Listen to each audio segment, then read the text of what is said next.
What's going on, guys? This is Dave Heilman, aka Dynasty Dorks, and this is the SGPN Fantasy Football Podcast on the Sports Gambling Podcast Network, and we're presented to you by WynnBET. WynnBET is now live in Arizona, Colorado, Indiana, Louisiana, Michigan, New Jersey, New York, Tennessee, and Virginia. From boosted same-game parlays to live in-game odds, WynnBET has what you need to win. Sign up today, bet $100, and you get a $100 free bet at sportsgamblingpodcast.com/WynnBET. That's sportsgamblingpodcast.com/WYNNBET. State restrictions apply.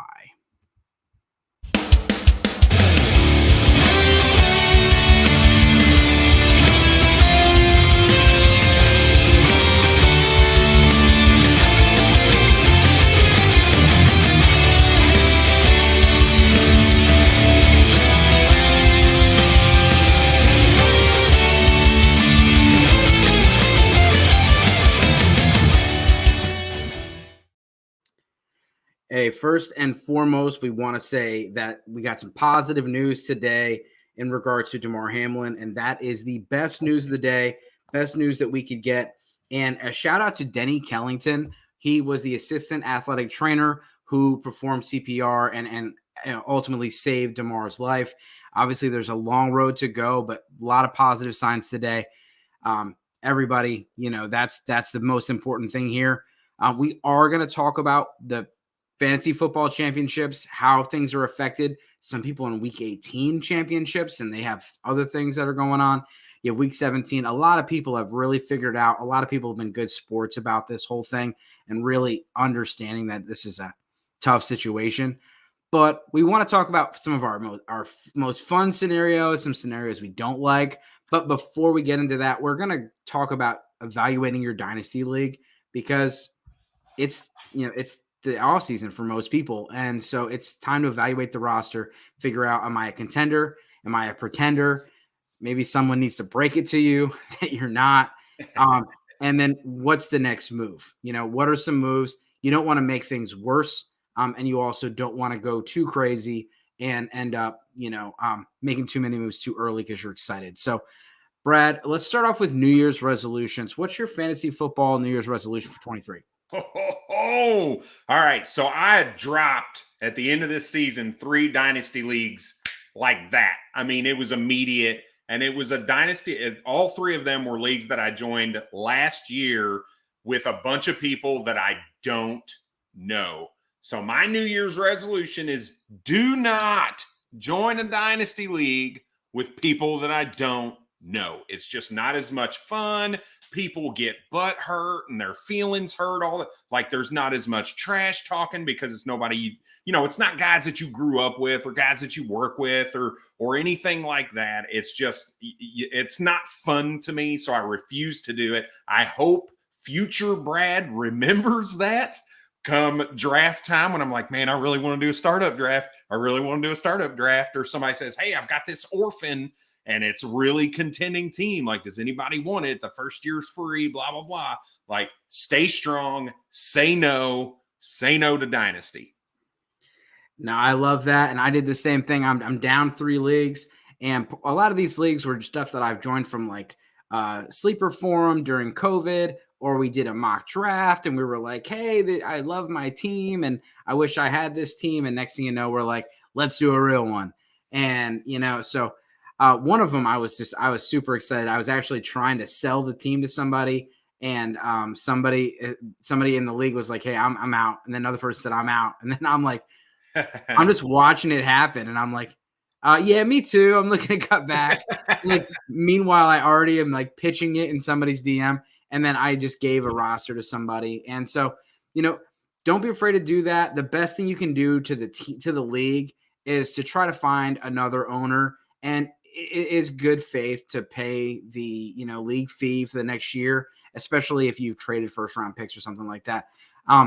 But let's get into it. Dynasty evaluation. So, Brad, what's the first step for you when you're looking at dynasty evaluations of your roster? So it's really kind of a 1A, 1B, do it in parallel. I like to evaluate the entire league along with my team, right? So go in, identify the needs of my team as well as the needs of other people's teams, and the strengths of my team versus the strengths of other people's teams, right? There are a lot of tools out there that help you do that if you pay for subscriptions and this and that, but I like doing it myself because I know I perceive value of players different than other people. And I don't want to take necessarily, let's say Dynasty Nerds, for instance. They've got their tool where they power rank your teams and everything like that. Like, yeah, that's nice, but I want to do it based off what I think is going to happen, what I see, my perception of players are, so on and so forth. So I think that is key to identifying who your trade partners are in the offseason based on what you want to do. Are you wanting to completely tear down and rebuild based on some other stuff that we're going to talk about in a little bit? Is it you just need to add a couple pieces? Is it, hey, I need to go from wide receiver 15 to wide receiver 5, so how can I package to make that happen? Whatever the case is, it just gives you a full, complete landscape of the league, identifies who your sellers are, and identifies who your buyers are. Yeah, and so like we did this for the Kings of Dynasty League, and something that I wouldn't do this for my entire league, but I would do this with my rosters. And you can take whatever trade value chart that you have or whatever rankings you have, and you can just put your teams in a spreadsheet and see how it stacks up. And you're like, okay, my average, like my total assets are this, and look at some of the other, maybe another team to compare. And say, okay, I have, and put your lineup together. So, okay, my starting lineup with everybody healthy, this is what I have. And I have, I have QB6, I have QB9, I got tight end 12, I got wide receiver 17, I got wide receiver 20. Okay, I have no wide receiver 1, barely have a tight end 1. And then you're looking at your depth and saying, okay, what can I do to improve this roster? And at the end of the day, it's just like the NFL. You don't want to be in mediocrity. Like, you're not going to go anywhere if you continue to be 7-7, 8-8, whatever.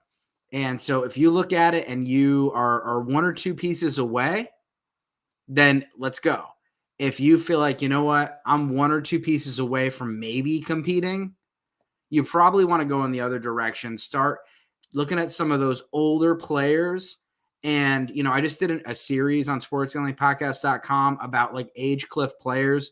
Some of these, running backs and receivers, they're older than you think. And in dynasty terms, like you don't realize like running backs at 27, like that's an old running back. 30-year-old receiver. Like, look how many wide receivers that were 30 years old or more finished in the top 12 this year. How many finished last year, the year before? Yep. And so, like, Devontae Adams turned 30 and did it, but he turned 30 this year. Is he going to do it next year? We saw Keenan Allen miss a bunch of time. DeAndre Hopkins had the injury, plus he had the suspension. So, like, you just got to look at some of these things. And so, like, just like Brad said, evaluating your team needs and identifying, who out there. And then the second part of that is identifying who's willing to sell. Who are the sellers? And I want to be very, just like I said earlier in the year, I want to be very aggressive. I want to be the first person that makes the sale. If there's only 1 or 2 tight ends on the market, I don't want to get the second best. I want to get my pick of the litter. And I talked about that in my tight ends article that's coming out tomorrow. Yeah, the other thing that you'll learn that the more you play Dynasty, the longer you're in a league with these folks, you're going to learn who values those rookie picks, who's going to value the veterans, who's going to value the youth, because there are different players in Dynasty. There are guys who are going to want to just pay up for those veterans thinking they're going to go get a chip. There are other players who don't want anybody over the age of 27 on their roster, and they'll sell them for pennies on the dollar to get younger. There are guys who will give up great players for just a singular first because they love drafting rookies. There are a lot of different style players out there. So make sure feel them out. Just throw some stuff in the chat around the rookie draft and, how you're excited about it. See how people respond. See what other people are saying. This is where you start to plug in some of those rookies. Oh, man, did you see this highlight film on this guy? And see who says, that guy sucks. be like, oh, okay, well, I noticed you have the 105. That's right around where that player is going to go. Like, are you willing to move from that then? Use it to kind of drum up some business a little bit because everybody is a little bit different, right? So I like that trade, J Mark. Let's check in with the sponsors and then let's get back to some more tips. I want to talk about why not to focus so much on buying players during the offseason. But let's talk about WynnBET.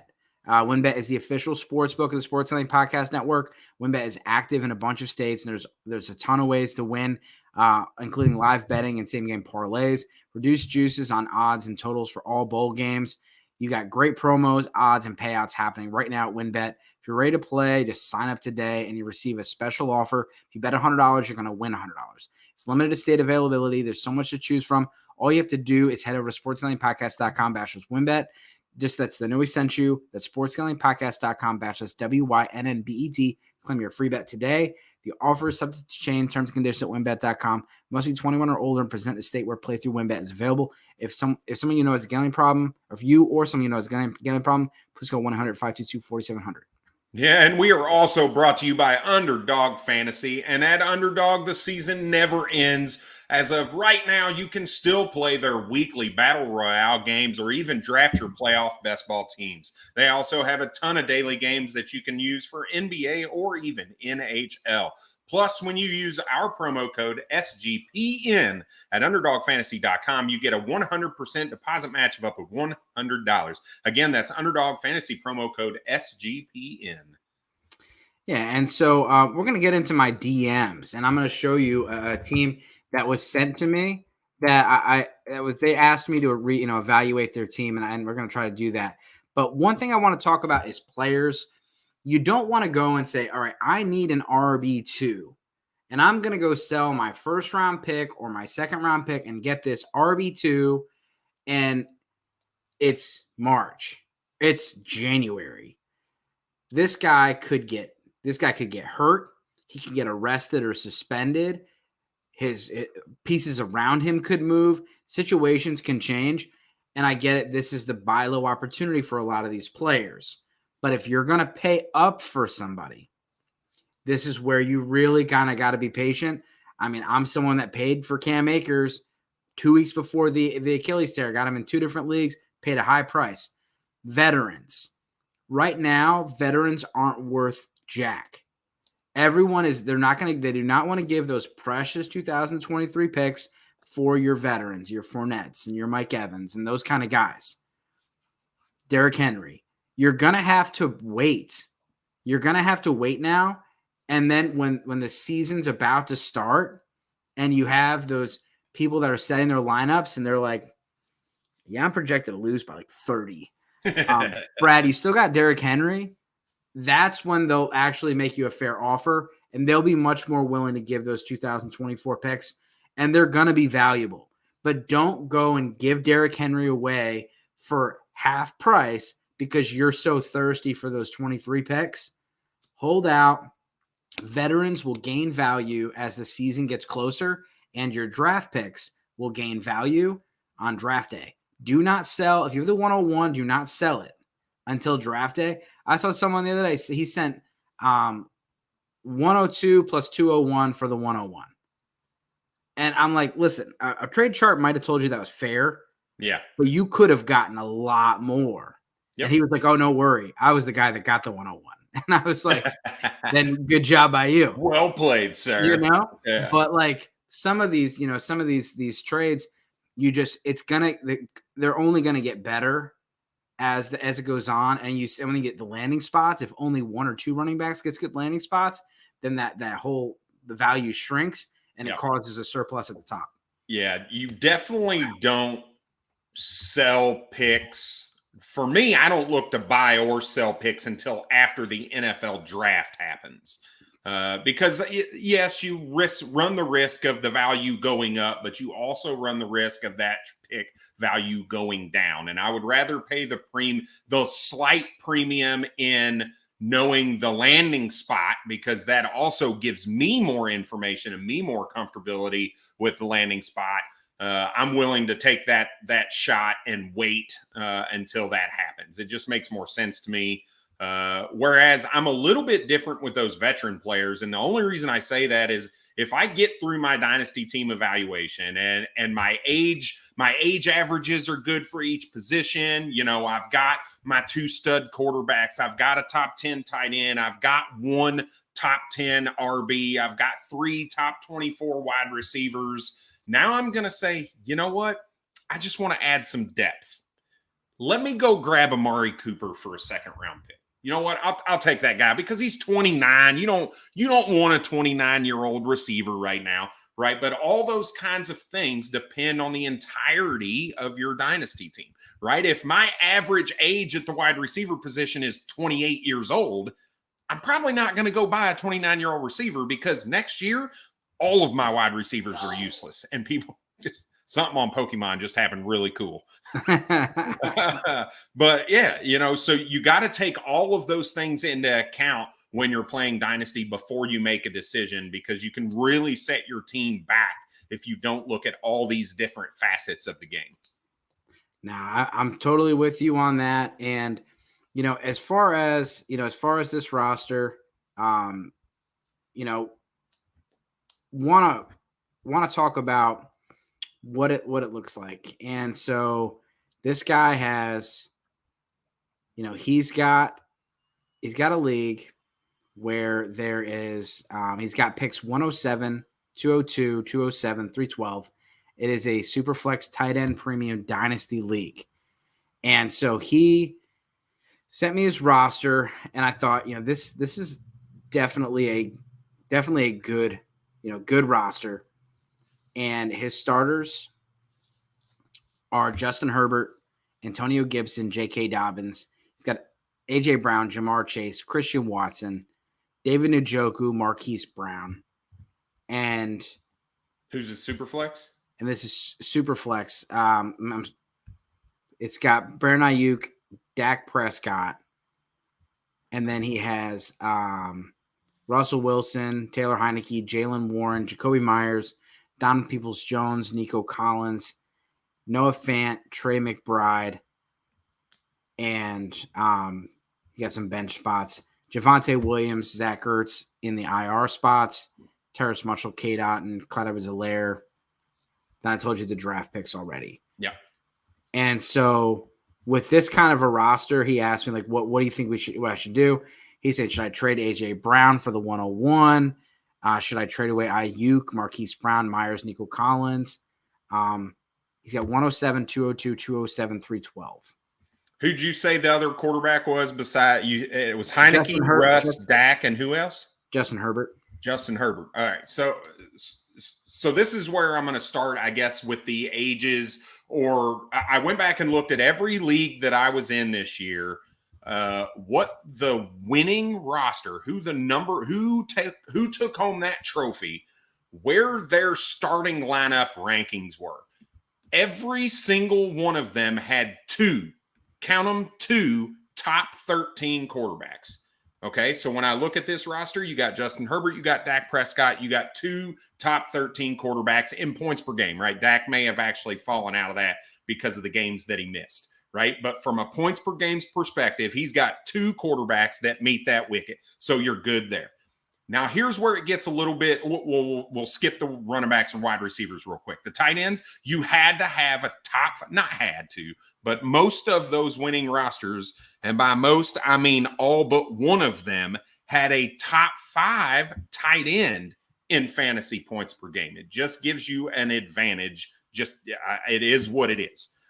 And then the running back and wide receivers are where it gets a little interesting because there were 2 different, very distinct combinations. There were about a 50-50 split between teams that had 1 stud running back. And by stud, I mean like top 7 running back. And then just some RB2s sprinkled in there. David Montgomery, Miles Sanders, Kareem Hunt, some of these other guys that when you look at it, you're like, I don't know if I like that. But what they did have were 3 top 24 wide receivers. 3 of them. Now, The alternative to that was guys that had 2 top 15 running backs, Josh Jacobs and Saquon Barkley, for instance, was on there. He had 2 top 5 running backs. Then you turn around and you look at the wide receiver core, and he's got 1 top 10 wide receiver, and then like 2 receivers in that wide receiver 20 to 30 range, right? So you got to figure out where is my roster at here. So when I hear that roster, he meets those 2. He's got 2 top 5 dynasty wide receivers in AJ Brown and who's the other? Jamar Chase. Jamar Chase. Thank you. Right. So now you look at the running back position. You say, okay, do I have a for sure guaranteed top 10 running back? Yeah, I think so. Right. If you don't think you do, this is where I take that pick, 107, and I take that one of these running backs and I go get a stud running back. I go get Breece Hall. I go get Nick Chubb. I go get Saquon. I might get CMC, right? There's some players that you can go get by doing that. Don't get me wrong. You're going to take a hit from a trade calculator perspective. But if your goal is to win a championship, who gives a crap? Who gives a crap in my book? Yeah. Now you could take 107 and see what kind of running back you can get with that. Yeah. You maybe could draft a running back in a super flex where a running back might fall to you at 107. That's a little bit of a stretch, but you could get a Condre Miller or a Sean Tucker, or, maybe Zach Evans falls there. Yeah. But I told him the first thing I noticed was tight end. And I said, you got to have a premium tight end. Every league, every championship I was in 5. I either had Travis Kelce or I was playing against Travis Kelce. Yeah. There's no difference. And the other guys, it was either I had Schultz or Andrews or one of the top tight ends. Yeah. And so I look at Njoku, and I like Njoku, but he's not consistent enough. And we don't have enough data that says that Deshaun Watson's going to make him a thing.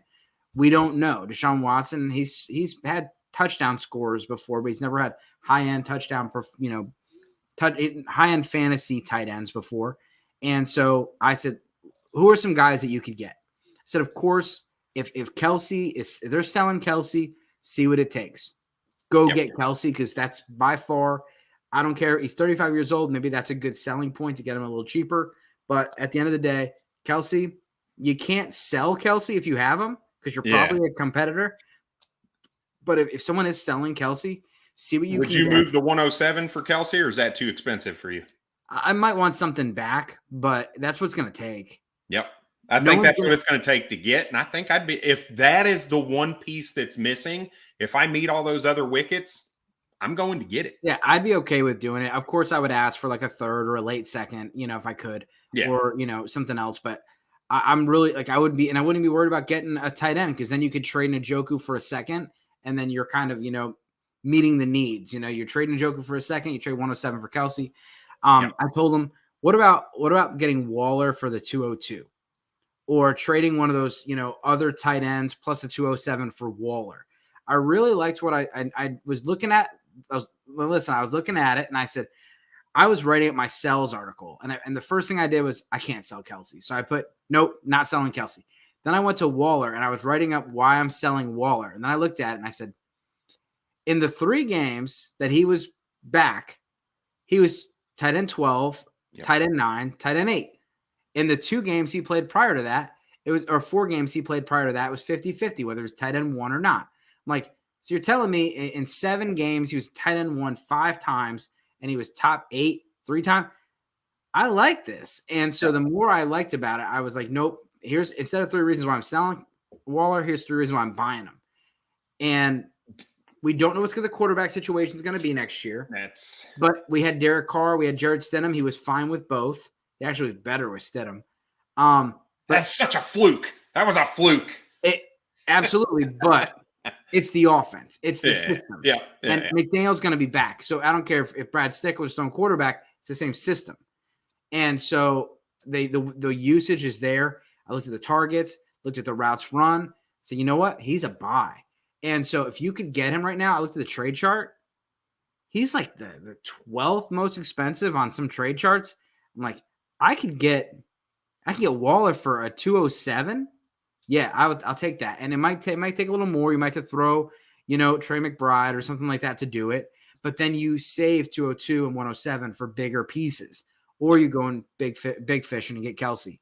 Well, and how many people are thinking like you were when you started to write your article, thinking, man, I got to get rid of this guy? He's probably a very affordable tight end right now because he's over 30. He was hurt most of the year, and people are just down on him. So yeah, I totally went into that article that I was going to sell him, and then I sold myself on buying him. And so I'm going to go and try to get some. And that's the first thing I told him to do is get Kelsey or Waller. I feel like the other guys like Hawkinson and Andrews are hard to buy right now. Even Andrews, that he's low, he's still hard to buy. And Kyle Pitts, like, you're buying him, but like if you're a win now team, are you buying Kyle Pitts? Yep. I'm not.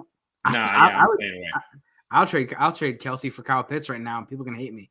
At Matty Daddy Presents.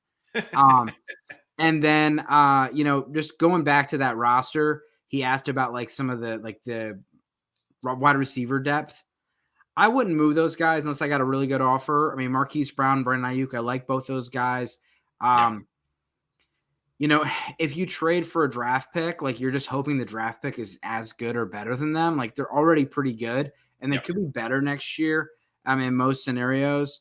And Marquise Brown was a top 12 wide receiver 4 weeks before or 6 weeks before DeAndre Hopkins came back. I mean, the upside is there. We saw Brandon Ayuk play really well. Yeah, I think you're right. It's good. Leave it alone.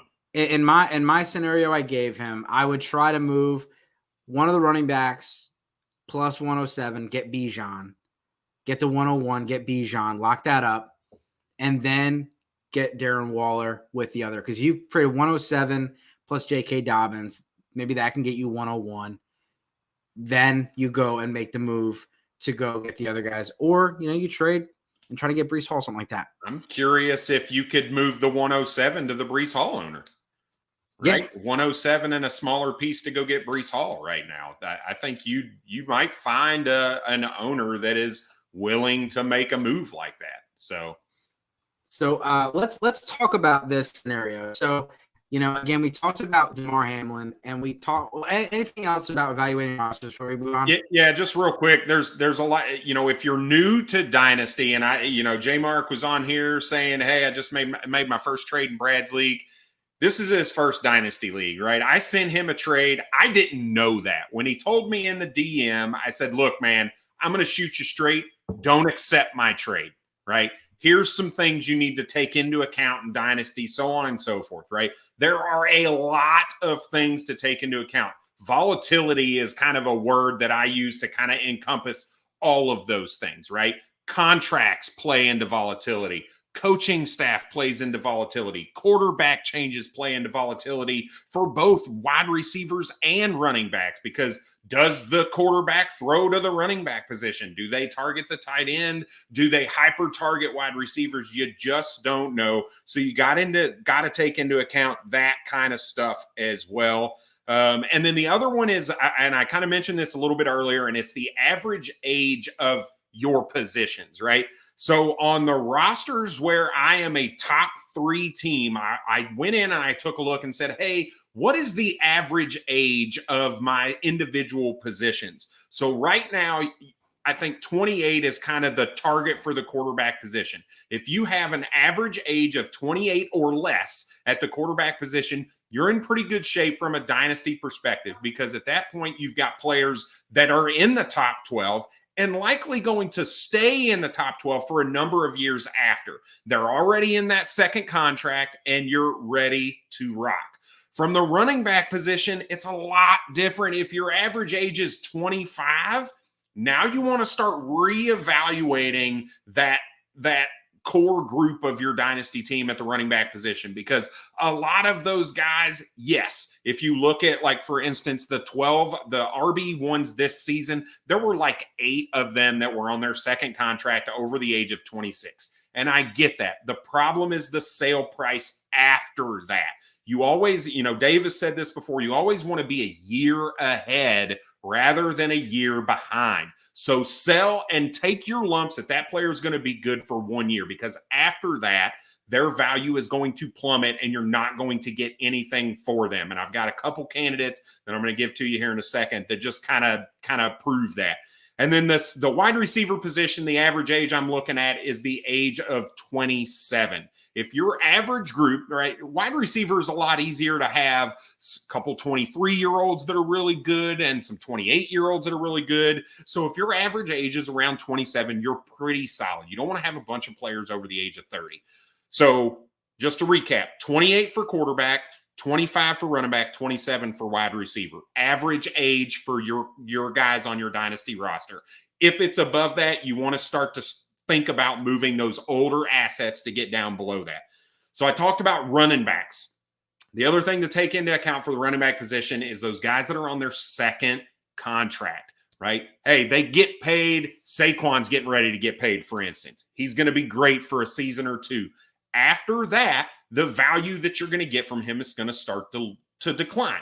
So two guys that I think are good prime examples of this are Aaron Jones and Dalvin Cook, both of which are 28 years old, going into their age 29. I'm sorry, Dalvin Cook is 27 going into his age 28 season. Aaron Jones is 28 going into his age 29 season. Problem being, they have guys behind them. Alexander Mattison in Minnesota, A.J. Dillon in Green Bay, not to mention the fact that their contracts flip. And what I mean by contracts flip, their contracts are now in a position where the organization can save money by cutting them instead of lose money in dead cap. And they're pretty similar. So next year, the Minnesota Vikings could, I don't believe they're going to, but they could move on from Dalvin Cook and save $8 million. The Green Bay Packers could move on from Aaron Jones and save $11 million. And then in 2024, those numbers jump up to $12 million. Right? So like I said, a year early, I think both of these players are going to be playing for their teams next year. But after that, they're going to be 29 or 30, and they're going to be on another contract going to another team and likely not going to bring the value that you can get now. So those are two running backs in their second contract that also are aged out above that average age that I was talking about before, that you really need to think about probably moving on from before the season starts, before free agency and contracts and restructures and all that stuff starts to happen. I got a bunch of comments in here. Dave bailed on us because of the trade. So Kamara's value with age and the pending trial, I would look at him very much like an Ezekiel Elliott in value. I think Zeke lost a lot of value going into the season. I think it continued to kind of go down because of the Tony Pollard play, his level of play up to this point. And the problem is, I know Tony Pollard is a free agent, but I think personally the Dallas Cowboys would be silly not to re-sign him. He was the spark. He is, I'm not going to say is the spark in that Dallas offense right now. And I know Zeke is getting touchdowns and he's okay in a points per game, but statistically speaking, he is not a good running back right now. So I look at Alvin Kamara very similarly, not to mention the fact you have a lot of volatility in the New Orleans Saints right now with Dennis Allen as the head coach. Who's the quarterback going to be? The utilization of Alvin Kamara this year was very odd. He had a few games that you saw Alvin Kamara of old, where he's getting 7-8 targets, but then you saw a lot of games where it's 3 or less. So Kamara, I think if you can get a second round pick for Alvin Kamara, I am taking that every single day. There is no person on the planet, I don't believe, even contender, that is going to take a first or give up a first for Alvin Kamara. So trying to get that second is where I would go. If you compare a second with another player, really probably a wide receiver, because wide receivers are easy to trade. They're just easier to move. That's a move I would be looking to try to do, is a mid to late second plus a wide receiver that I think has some value moving forward. Yeah, and Justin, I was appalled, so I left. There's nothing to do with just the internet, just decided to skip. So, you got to hold Kamara, and he's one of those guys. He's older. Because of his usage, I looked at the usage, and Kamara and Eckler are very similar in how they were used.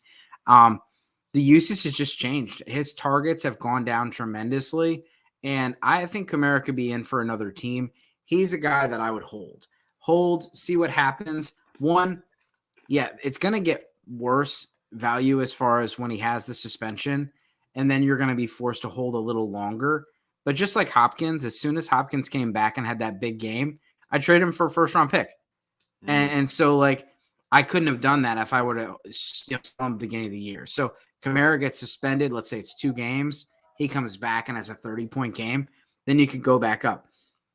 Here's some advice for the Kamara owner. If you really are trying to move him, you're trying to move him during the draft, don't be afraid to move him for future picks. And so you're not going to get – no one's going to give you 23 first, period. But a contender might give you a 25th or a 24 first. Yeah. And that's where you say, okay, I'll take a 3rd and a 25th first. And that might still be too much, but they want to keep that 2nd because they want to just like completely – like they don't want to give anything up this year. And they're okay with giving away future picks. And so like that 25th first is still a first. Even though a trade chart might say it has half the value, it doesn't. And so when 25th draft comes around, you're really going to thank yourself for getting rid of Kamara. But don't forget about 24th and 25th fifths because they're good. And, and that's where the projections for your, like when you look at all 12 or 14 or 16 teams in your league can really come into play, right? Because that team may look at themselves right now as a contender. Hey, I think I'm going to contend in 23. But hey, you know what? Your roster is going to be aged out. That 24 is likely going to be a higher first-round pick. You know what? I'll package I'll give you Alvin Kamara and a 3rd for your 24 first. Right. So you add a little bit to it, but you're also projecting what that pick is going to be in 2024, something they may not be looking at because they're so focused on 23 being a contending season for them. All right. Well, Brad, I hope you can see my screen. Got it. So this was some great advice from Justin Holsey, and we're going to talk about 10 of our favorite options. Commissioners struggling with Week 17 decision, please start by reaching out to the affected managers. I love this advice. You might be surprised how reasonable folks are considering circumstances, even with money on the line. Find an agreeable solution without making it a unilateral ruling. I've seen some people that are just like, that it is what it is, or this is what the rules are for all other. Why is it different? And I mean, it's a pretty different scenario. Vic, similar. I created a group chat for the 2 opponents to sort it out by putting their honest opinions. Each situation found fair ground. If they didn't settle, I'd take each option and put it to a poll along with a 3rd. You can find out who's reasonable or not. This guy, Mike, half PPR down 0.18 points with Higgins left. Nobody left. What does everyone think? I mean, like, I think Higgins is going to get that. Yeah. So I said, anyone thinking that they're going to win is Lloyd Christmas. So you're telling me there's a chance. JB Barry, shout out to Coach JB. I met him at the Expo. Great guy. If the game is decided, then it's easy. So he gave you some great solutions. I threw this one out there, cage match. If you go to my TikTok at Dynasty Dorks, you can see how Michael Scott would have handled this. A lot of different scenarios. I don't want to go too much into the detailed ones. Options play continues at some point. Do that. It sounds like they're going to call it a no contest from what I've heard. Yep. And interesting. Some of the conversations they're having are making an 8-seeded playoff for both the AFC and NFC. And there would be no one would get a bye. Because this obviously affects the Bengals or the Bills in Kansas City, because Kansas City now moves into the number 1 spot. The Bills had it. If the Bills were to win, they would have been the number 1 seed, but the Bills are no longer the number 1 seed because they've played less games and they have a lower winning percentage than Kansas City. And if they don't play this game, Bills won't have that opportunity. If they did that, then they would have neutral site championship games. Again, a lot to be decided, and nothing's official about the game, but it sounds like it's going to be called off. As far as your spread, what are what are 5? Let's go back and forth. What's one option you like? Dude, I'm going to leave my favorite one for you because you're the one that kind of put it out there. But I think for me, the one that kind of piques my interest the most is, look, to me, the Week 18 stats for the Cincinnati Bengals and the Buffalo Bills is not the same because they're playing different teams now, right? So the statistics are different. It's not based on the same week. I don't personally like that one. So have the Bills and the Bengals ever played against each other in the last year? As a matter of fact, they have. They played together in the AFC Championship game in January of 2022. Why can't we just take the stats from that game and plug them into this, right? I like that one, or projection. There's a couple other ones that I like, but I like that one just because it's a little bit different. It's definitive. The problem there is, well, now people know if they're going to lose or not, and they're going to be like, nah, I don't like that one because I lose, right? Because I'm in a league right now where we're literally, the whole league is arguing right now because the two people in the championship can't agree, and the commissioners made a unilateral decision that neither one of them wanted, that we're all like, no, this is garbage. And it's an Empire League. There's a whole bunch of stuff that kind of play into it. So I like the known, hey, 2022, let's just take the stats from the last game they played against each other, and that's what's going to get. It is what it is. It sucks. Nobody wants to do it, but let's move on. Yeah, so I just I put a tweet out there. Justin, you can show it to Miranda. Yeah, I put the people that are saying it is what it is, like this Fantasy Gold, Tony Color. They're probably not in the Fantasy Football Championship. It's a little bit of being a lazy commish to not even like, and for people to say like just treat it like you would any other injuries. This isn't like any other injuries, and the players these were healthy guys that didn't get to finish a game, and so it's not a normal scenario. And like last year with COVID, we gave, like, I would say, okay, well, if Derrick Henry doesn't play because of COVID, then I'm going to throw in J.K. Dobbins. Like, we had like plans, we had extra IR spots, like we could plan ahead of it. So to someone to just say like the rules of your constitution or the platform, like none of the platforms are really built for this. So to just say it is what it is, I have a hard time with that. And so, Tony caught a bunch of heat. Originally, he said just kind of wait until, wait and see. And then he did say like if they play, then to use those. But if they don't play again, then it is what it is. Like ish happens and people get hurt. And I'm just like, yeah, I just don't. I'm not buying that.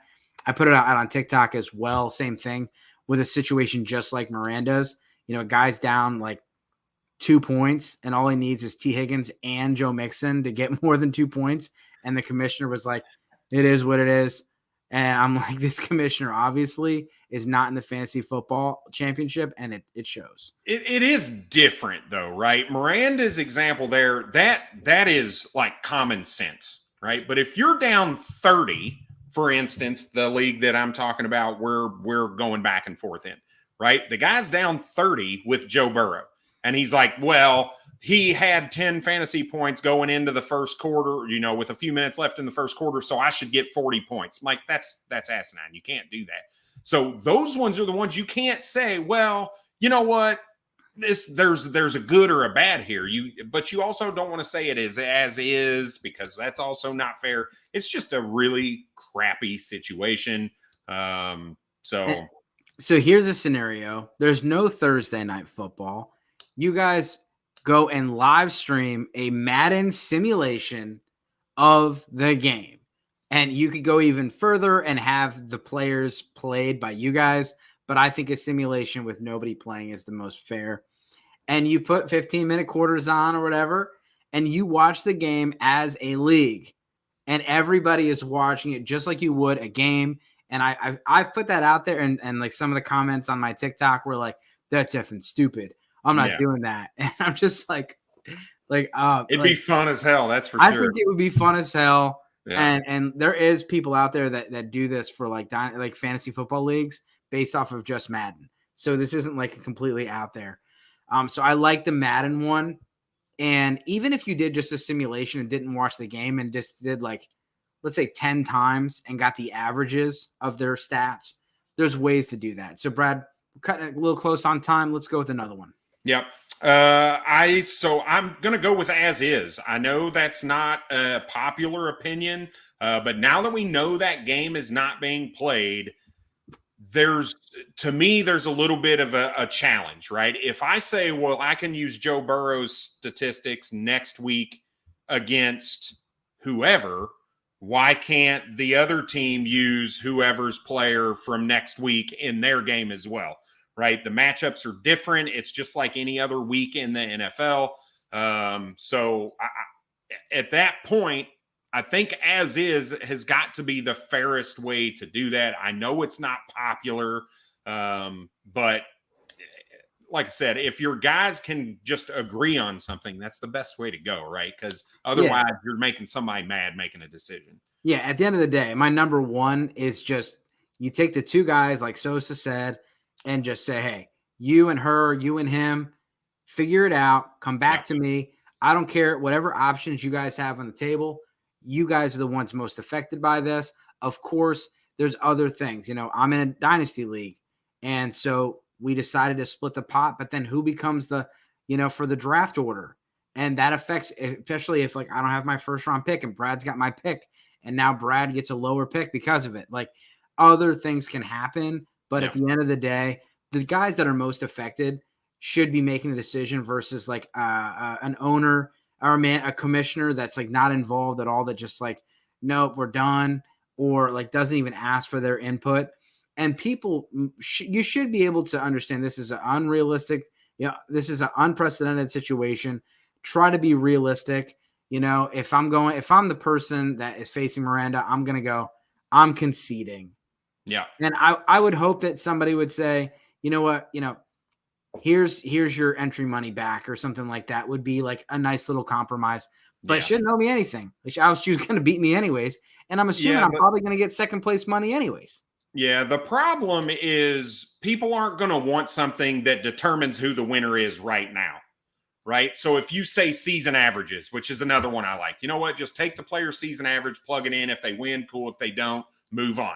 Right. People aren't going to like that because it's going to immediately tell you who the winner and who the loser is, right? So the loser is going to be like, nope, I don't like that answer, right? So everybody's response to this that is quote unquote rational is, well, we have to wait until the next game and figure out how to plug some number in that we don't know yet, which I'll tell you right now, if let's say you wait and count the game against the Ravens next week for Joe Burrow, and Joe Burrow goes out there and lays a 10-point game. Tell me that person's not going to complain now.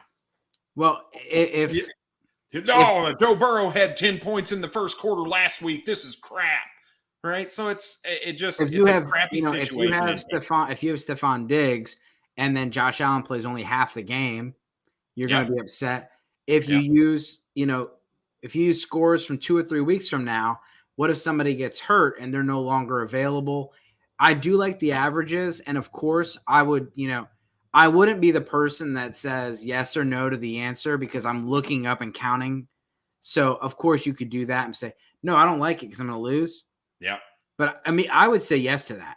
I wouldn't even look it up. I would just say, Brad, cool. Let's do it. Let's see what we get. Another one that is a random 5-yard rush. Let's do 5-yard rush. Everybody gets a beer, watches it. You can do it 3 or 4 times, 10 times, see who wins the majority of the matches. 5-yard rush, easy way to solve it. And hey, if you live close to each other, screw it. Go run 100-yard dash against each other. Whoever wins the ship. There you go. And the one I have up on the board, people are split. Some people split the pot based on the chances. So basically using the projections, saying, Brad, you're supposed to win 66% of the, versus my 44%. So you're going to get 66% of the pot. I get 44% of the pot. And, I get a little bit more than I would have for second place. You get a little bit less than you would have for first place, but we're not splitting 50-50 and you're still getting the number one crown. Yep. Yeah. That's a fair way to do it. And Ryan McDowell actually sent it out. There is a pot calculator, so you can split things different ways based on the percentages. For those that just want to do have the math done for them. A lot of people just split it 50-50, like you said. Let's just instead of calling it like it is, let's just split it. Let's just split it 50-50. I don't know for sure. Like Joe Mixon most likely is going to get 7 points, but I don't know that. Yep. Like my matchup with Justin, James Cook was projected to score less, and I was projected to win, but it was within 2 points, 3 points. And I said, you know what? Let's just split it 50-50. He said 60-40, and we ended up doing 50-50. Yep. I could care less, like yep. Because I can't guarantee that I would have won or lost, and it's so close. If it was 65 points and he said, let's do 50-50, I'd say, come on, man. Come on. Yeah. James Cook isn't getting 60 points. Yeah. Yeah. But if it's within 10 or 15 points, you really got to throw it out there. Another one that I saw was using the best score. All right, your guy had 15 chances to score as many points as possible. His best was 34.2 or 26.2. That's what you get. And plug him in. And plug him in. That's another option. Again, you could look that up and be biased towards your decision, but maybe not everybody's got those numbers right off the top of their head when you're having the conversation. Yeah.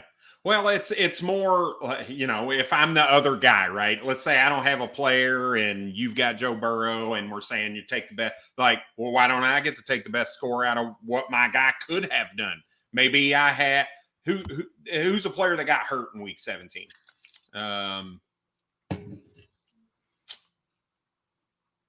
Josh Jacobs. I don't know. Well, he didn't. That's not good because he didn't miss the whole game. I get your point, but that player got hurt. Joe Burrow didn't get hurt. Right. No, right.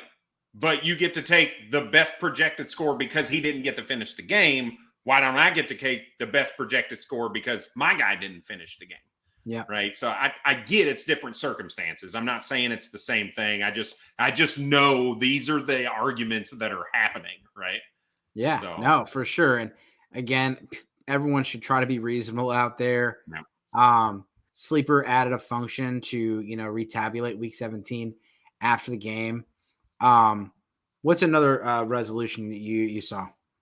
I liked, so we talked a little bit about both of mine. One was the season averages, and the other one was splitting based on the Sleeper, for instance, has the projections. It says, hey, 64 to 56 or 64 to 46. Hey, that's how we're going to split the pot. We're going to crown the 64% the champ and whatnot. The biggest problem we're having right now in a couple leagues is it's an Empire League. And for those of you who aren't sure about Empire, it's if the same person wins 2 years in a row, then it shuts the league down. So where most situations you can say, hey, you know what? The two teams in the championship should be able to figure this out. And if not, then the commissioner will help. Nobody else really needs to be involved in that. From an Empire League perspective, it absolutely affects the whole league because the league could get shut down and now you're redrafting and everything. So I'm not going to say they should have, majority rule kind of thing, but it may be more conducive to have a poll type of situation. Hey, here are the three options. Everybody gets to vote because it's an Empire. It affects everybody. And let's go from there. So. Yeah, I have this one right here. In my league, I commissioned. Everybody agreed to adjust the payouts, and in the chip there was an 18-point lead, and the runner-up had Knox left.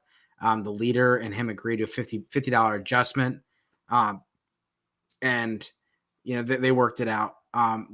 We had a 4-person championship that lasted 3 weeks. That's tough. It's it's a combined score, so they just decided to give 4 championship entry fees back. And the rest went to Hamlin's charity. I've seen a lot go to the charity. Yeah. There's a few on here. I was looking for the one guy that was the one I used for my TikTok that was just shit happens. All these guys, thank you for replying. And it's always good to have good conversations about this stuff. DFS contest is one of them. You could use a DFS contest, go head to head. That right there, in the scenario I used earlier that Brad was like, that's not fair to me because I didn't get to use my player, random score. You could do that to where you guys we pick your new lineup because, Yep. you know, there is some uniqueness with week 18 that you just don't mess with. That's why we don't suggest week 18 championships. And now you're going to be forced to do week 18. Well, and like, imagine if the NFL does add that 8th playoff team and there's no bye and everybody just kind of says, you know what? Everybody's sitting. We're not playing these guys because the seating's not going to change. Like, well, you got like Nathan Peterman is going to be playing against Sam Allen. Like all these random quarterbacks are playing. Yeah. We got use the highest score. I already said that. DFS contest, cage match. We already said that. Yeah, cage match. Arm wrestling. There's all sorts of contests you could do. Poker. You could play poker. Connect Four. You could play dominoes. You could like do something like could be competitive, and the whole league can get into it. At the end of the day, anything that is fun for the league is a good way to go about it. Yeah. Not everyone's close, you know, so they can't do stuff in person all the time. But with computers, I mean, you guys could have Brad and I could play beer pong right now. Absolutely. Like we might. That sounds like a plan. But like you can do stuff, right? You know, and there's a lot of potential. You know, bowling, other things. So at the end of the day, the best advice that I can give anybody is, you know, if you're in the situation, put yourself in the other person's shoes, try to be as compromising as a good sport as possible. You know, at the end of the day, hopefully you're not playing, like a lot of us are not playing for life-changing money. Yeah. And you started out playing fantasy for fun. And if you're in a league and you don't agree with the commissioners and you're really like pissed off about it, I mean, you can voice your opinion, but at the end of the day, just don't be in that league next year. Yeah. And you know, at least ask for your money back if you feel like you were unjustly, you know, handled. But you know, with this, the two people most affected, I think, should be the ones that make the final decision on it. As long as they're the only ones that are affected. Yeah. Like the Empire League situation, that's totally different. Yeah. And then Brad, how would you handle this? And if you have a week 18 championship and now you have the week 17 seeding. So like I had someone ask in this thread, who goes to week 18 playoffs now? And so I threw out the scenario of a handicap match. And I said it can be 2-on-1 against the other guy. So Brad and I versus Maddie. Yeah. And our average against his. And we split whatever we win. And so he said he was going to bring that to his league. He liked that idea. That's a cool idea. Yep. And I said, obviously, the other person has to agree to it because it's unfair to him that he's going to face two people instead of one. But not taking our highest score, taking our combined score, right? The average, yeah. And going that way, I thought was an interesting way. But week 18 or some of these like 2-week matchups, it's tough. Well, that might be where you look at, you know, to stick with the wrestling analogy. Maybe it's a Royal Rumble style. It's not head to head. It's because there's 2 matchups there that are probably have players. So now you got 4 teams that you don't really know. Put all 4 of them in one pot. Whoever scores the most wins, right? And split second between the 3 of them or whatever, right? So there's a couple different ways you can kind of go with that. You could also just say, you know what? We're going to make it simple. We're sticking with the averages to go into the week 17, and whoever would have won based on averages is going to move forward. So, I mean, there's a couple different ways to kind of look at that. You know, maybe you look at the games that Joe Burrow has played against. Well, I guess you can't do that because that's just the playoff game. So that doesn't. Brad, how are you handling this one? Oh, my goodness. They finished as a tie. Who do they have? Who is it? T. Higgins versus Jamar Chase? It's It looks like it. 2 Cincinnati wide receivers. Oh. Oh, wow. Can you click on the picture? Will it show you? Yeah, there we go. Yeah. It doesn't show me who they have. it just shows me that. Oh, the other guy had Diggs too, though. Yeah. Diggs. So it's yeah. Ugh. Yeah, that's tough. That's a hey, 50-50 split. We both got screwed. There's nothing we can really do about it. Like yeah. Just split it. Like you said, it's not life-changing money. Like don't be a dick. There's no reason to. Yeah, that's the best advice we can give you. We might make it into a shirt. All right. Well, hey, we're at the hour mark. We got to go take care of family duties. Yep. You guys have a great night and good luck this offseason. Cheers.